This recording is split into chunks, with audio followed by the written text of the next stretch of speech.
Hello, dear friends. Good morning, good afternoon, good evening. It is news time again from this very good channel. Welcome back. How are you all doing? Hope you're good. I pray that God will be with you in your endeavors. Today we have another update for you, and I want you to, after listening to it, you drop your opinion and suggestions you have so that Biafra will be free. And that's just it.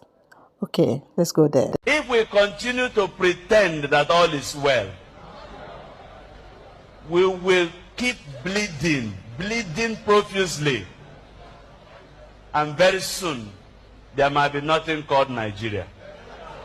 Instead of our killing ourselves under the pretext of remaining one indivisible nation, some people say Nigeria's unity is non-negotiable.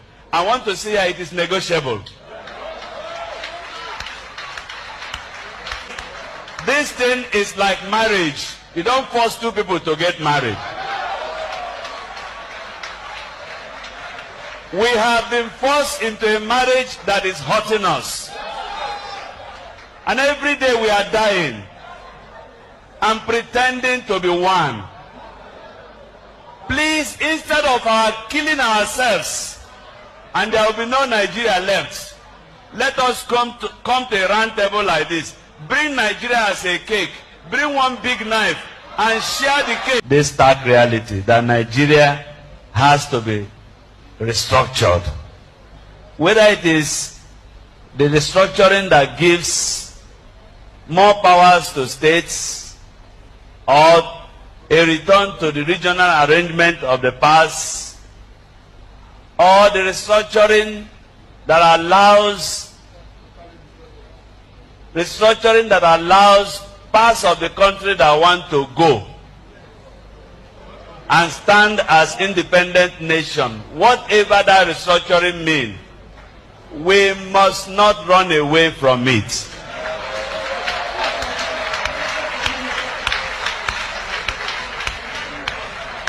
And our position as bishop, and I must say now, I'm carrying you along as a diocese, is that English and the French part that are trying to go away. You know what is going on. So for anybody to be calling for war, or you think you can just separate, it's not easy. I believe in Nigeria. I believe Nigeria will continue to exist. Whether we like it or not, there is a problem. We need to discuss the problem. We are disagreeing with ourselves, and we have every reason to disagree. The North before now is saying we don't believe in separation. But as I'm standing, I'm telling you that if there's going to be separation tomorrow, the North is ready for it. We are also ready. Let's go either way. And I'm telling you this with all sincerity. Northern Nigeria before now do not want to hear anything separation. But as of today, as I speak to you, the North is equally ready to live. That is number one. Number two, talking about presidency. What I'm going to say might be controversial. You might disagree with it, but it's the absolute reality, and I speak in the mind of Northerners. And I have no apology to anybody in this hall on what I'm going to say, though I respect the leaders, elders, and fathers that are here. I duly respect them.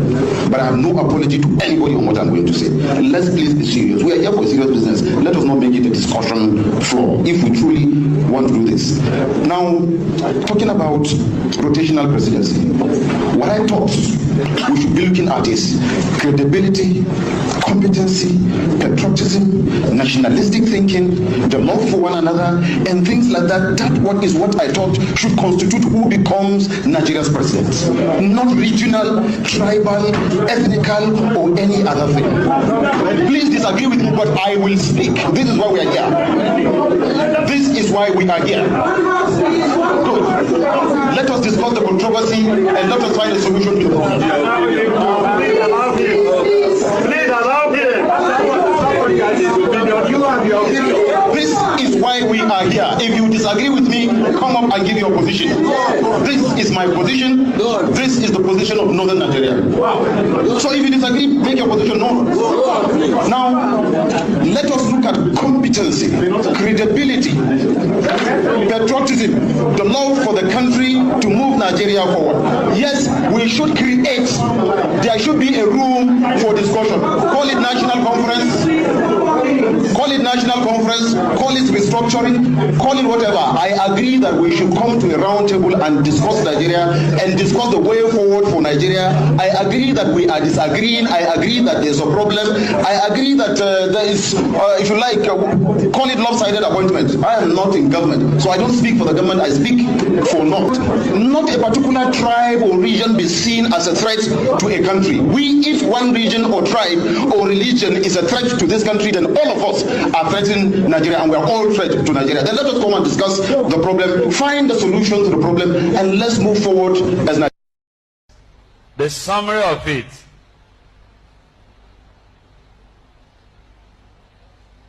The summary of it is that we cannot run away from this stark reality that Nigeria has to be restructured. Whether it is the restructuring that gives more powers to states or a return to the regional arrangement of the past, or the restructuring that allows parts of the country that want to go and stand as independent nation, whatever that restructuring means, we must not run away from it.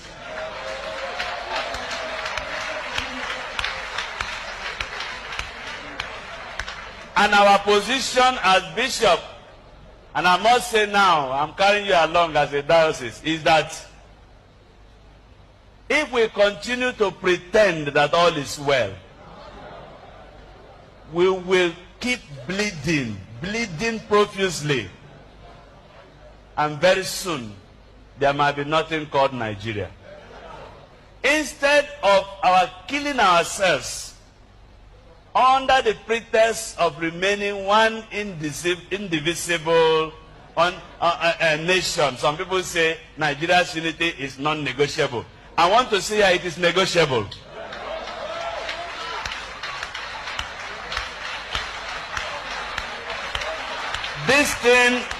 This thing is like marriage. You don't force two people to get married. We have been forced into a marriage that is hurting us. And every day we are dying and pretending to be one. Please, instead of our killing ourselves, and there will be no Nigeria left, let us come to a round table like this. Bring Nigeria as a cake.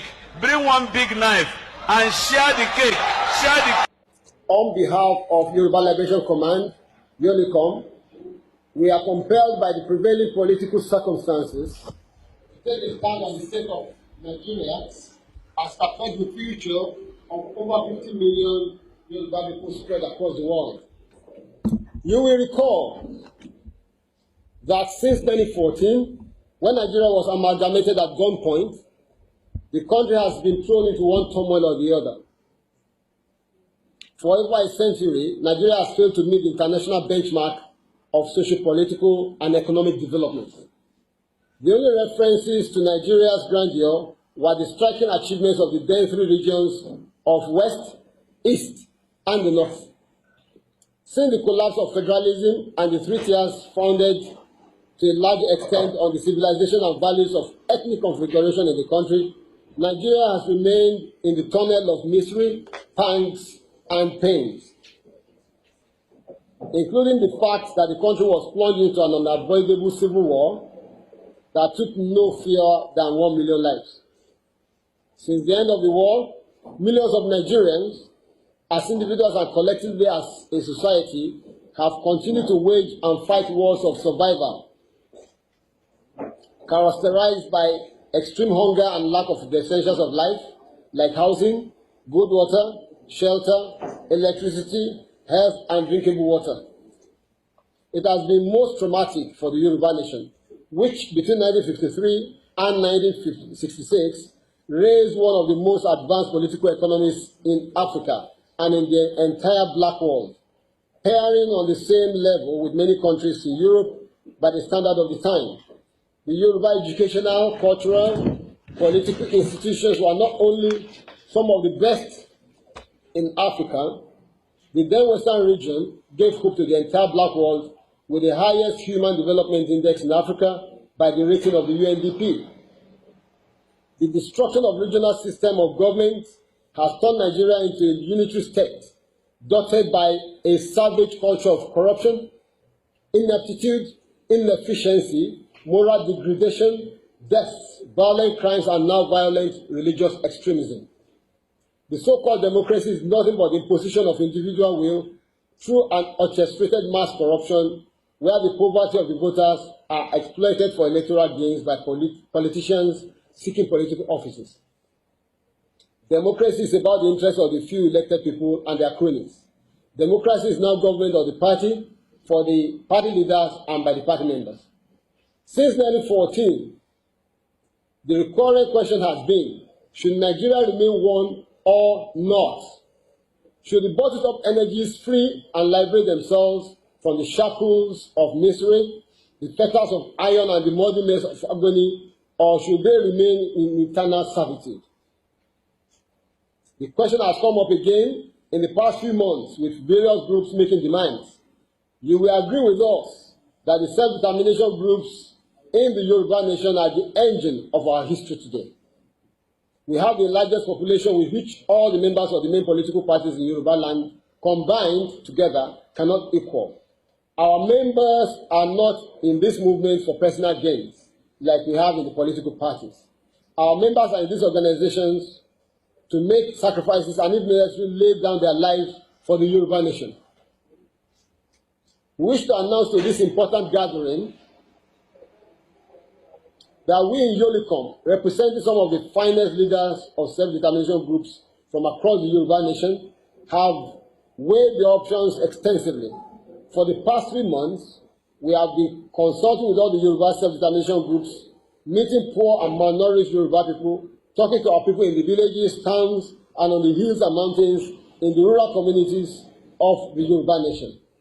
In the light of the foregoing, and in response to the occurrences of Nigeria of the past few months, including but not limited to the releases, utterances, and comments of certain groups representing the Igbo nation in Nigeria, IPOB, meaning the indigenous people of Biafra, Movement for the Actualization of the Sovereign State of Biafra, MASOB, among others, to the effect that they desire to leave Nigeria and cease to be called Nigerian. And certain groups representing the Arewa, people of northern Nigeria, to the effect that the Igbo people should vacate the territory of northern Nigeria. Don Allah ba kowa tashi. In yamurai a ba su yi Biafra, Yarba a ba su yi Oduduwa Republic, mu ko in Nigeria in su canza mata suna muka yi. Shikenan maganin ƙeya rabuwa. Ni ban san taurin kan da ke ɗiban mutanen mu ka Arab in ba Araba ƙasar shi mai amfanin zama da su.